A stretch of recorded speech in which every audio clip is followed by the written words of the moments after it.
Welcome back to my YouTube channel Sujal science academy. और आज का जो हमारा टॉपिक है ये रंजित है, यानी ये साइंस से रिलेटेड है। साइंस का मोस्ट इंपॉर्टेंट टॉपिक रासायनिक अपक्रियाएं एवं समीकरण। यहाँ हम टॉप 10 क्वेश्चन आपको कराएंगे जो कि एग्जाम में लगातार पूछे जा रहे हैं। और ये आपको 10 क्वेश्चन अगर अच्छे से याद हो गया तो आपको एग्जाम में यहाँ से 2-3 क्वेश्चन फिक्स है आएंगे। शुरू करते हैं। पहला क्वेश्चन है योगात्मक अपक्रिया किसे कहते हैं। तो ये भी एग्जाम में काफी बार पूछा जाता है, यानी योगात्मक अपक्रिया।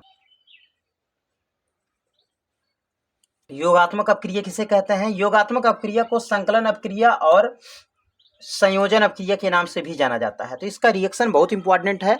रिएक्शन आपको जरूर याद होना चाहिए, चाहे डिफिनेशन याद हो या ना याद हो। ये कोई भी एक लिख लीजिए। जैसे हम ले लेते हैं यहाँ पे अमोनिया NH3, उसके बाद प्लस HCl ले लेते हैं, हाइड्रोक्लोरिक अम्ल। और अगर हम अपक्रिया कराते हैं तो अगर अपक्रिया कराएंगे तो क्या बनेगा? तो NH4Cl, अमोनियम क्लोराइड बन जाएगा, अमोनियम क्लोराइड। ठीक, यानी अमोनिया और हाइड्रोक्लोरिक अम्ल की अपक्रिया जब कराएंगे तो क्या बनेगा? Ammonium chloride. ये योगात्मक अपक्रिया का बेस्ट रिएक्शन है, काफी अच्छा। इसको आप रट लेंगे तो फिर बहुत काम देगा। अब डिफिनेशन आपको याद करना है, तो देखो इसकी डिफिनेशन कैसे हम याद कर सकते हैं। इसी को देख के देखो, दोनों यौगिक हैं, यानी एक से अधिक तत्व हैं, इसलिए यौगिक हैं ये दोनों, अमोनिया और हाइड्रोक्लोरिक अम्ल। तो इसमें जब कोई दो यौगिक आपस में मिलकर, ऐसे देखो आपस में मिलकर, तो आपस में मिल गए, तो जब दो यौगिक आपस में मिलकर केवल और केवल एक नया उत्पाद बनाते हैं, इसमें केवल और केवल एक प्रोडक्ट बनता है। तो देखो अमोनियम क्लोराइड बना और अदर कुछ नहीं बना है। इसी को योगात्मक अपक्रिया, संयोजन अपक्रिया या संकलन अपक्रिया के नाम से जाना जाता है।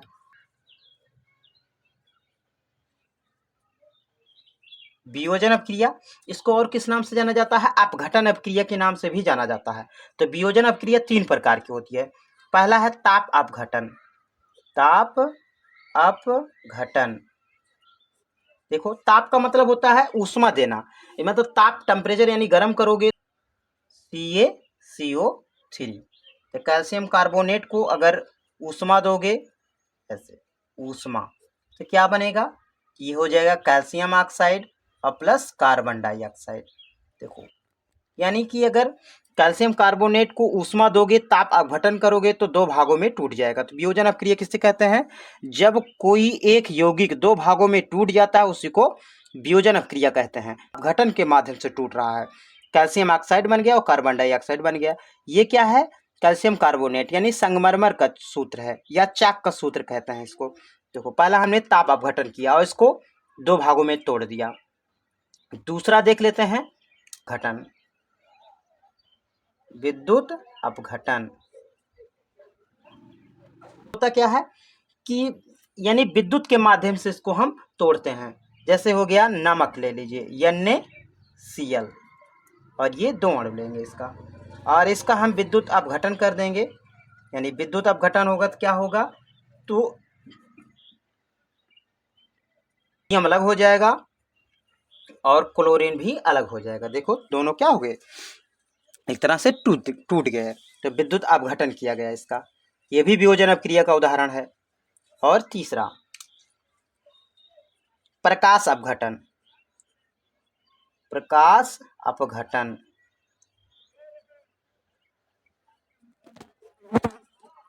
प्रकाश अपघटन क्या होता है? तो इसमें प्रकाश के माध्यम से जो है 2 भागों में टूटता है कोई चीज। जैसे ये हो गया सिल्वर क्लोराइड, प्रकाश देने पर क्या होगा? देखो ये सिल्वर अलग हो गया और उसके बाद क्लोरीन भी अलग हो गया। ये तो किस कलर में होता है? ग्रे कलर में होता है ये, ठीक ना।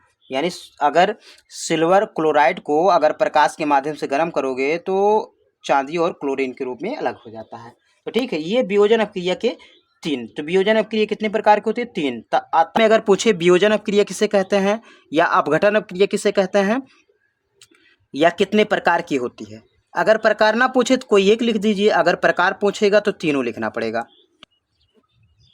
विस्थापन अपक्रिया,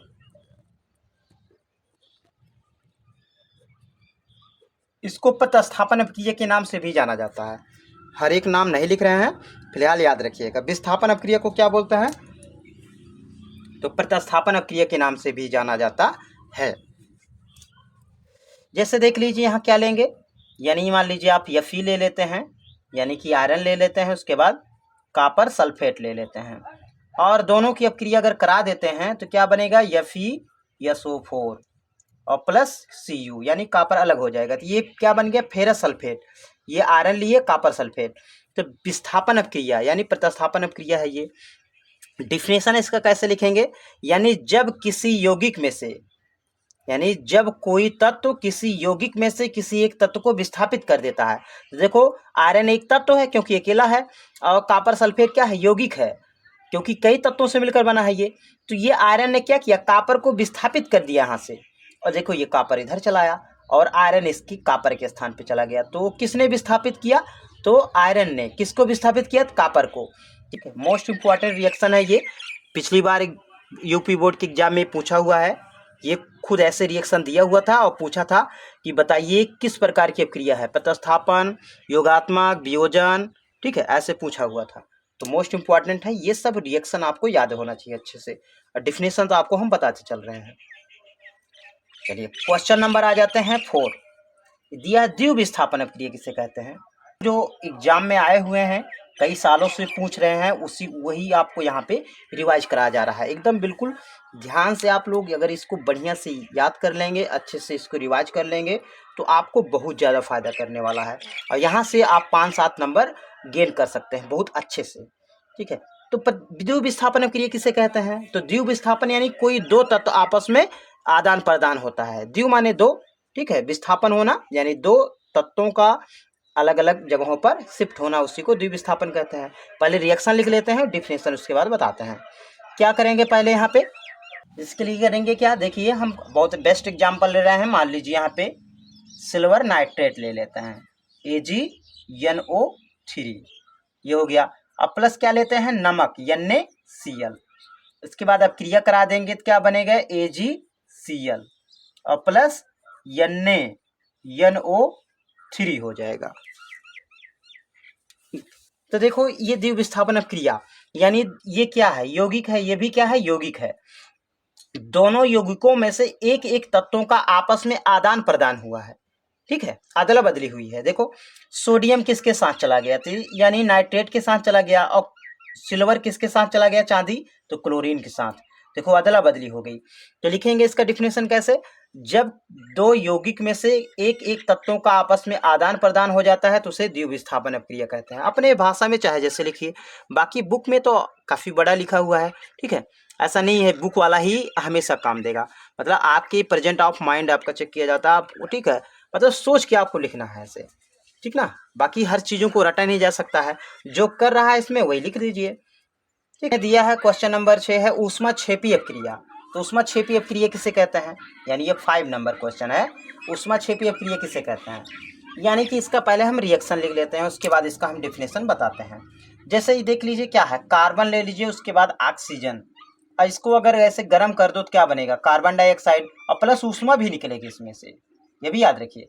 कार्बन और ऑक्सीजन जब आपस में मिलते हैं ना तो कार्बन डाइऑक्साइड बनता है, और कार्बन डाइऑक्साइड जो गैस, वह रासायनिक अपक्रियाएं जिनमें ऊष्मा उत्सर्जित होती है उसे ऊष्माक्षेपी अपक्रिया कहते हैं। तो देखो ना, क्षेपी माने वैसे छितरा जाना, ठीक है, मतलब बाहर निकलना, ठीक। शोषी अपक्रिया किसे कहते हैं, यानी एंडोथर्मिक रिएक्शन बोला जाता है, ऊष्मा शोषी। तो पहले एग्जाम्पल देख लेते हैं इसका।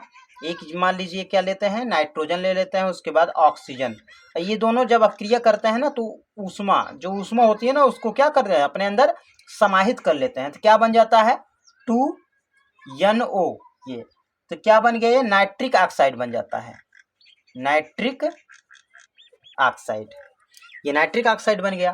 देखो ऊष्मा शोषी, यानी ऊष्मा शोषी अपक्रिया किसे कहते हैं, वह रासायनिक अपक्रियाएं जिनके फलस्वरूप ऊष्मा अवशोषित होती है। तो वह रासायनिक अपक्रियाएं जिनके फलस्वरूप ऊष्मा अवशोषित होती है। देखो ऊष्मा को क्या किया, दोनों ने मिलकर अवशोषित कर लिया, अपने अंदर अंदर सोख लिया, तो उसी को ऊष्मा शोषी अपक्रिया कहते हैं। ये बेस्ट एग्जाम्पल है इसका। अब आ जाते हैं क्वेश्चन नंबर 7, और इसी को क्या बोला जाता है, रेडॉक्स अपक्रिया के नाम से भी जाना जाता है, ठीक है। रेडॉक्स अपक्रिया में ऑक्सीकरण और अपचयन दोनों होता है। यहाँ आपको ऑक्सीकरण तथा अपचयन दोनों बता दिया जा रहा है शॉर्ट भाषा में।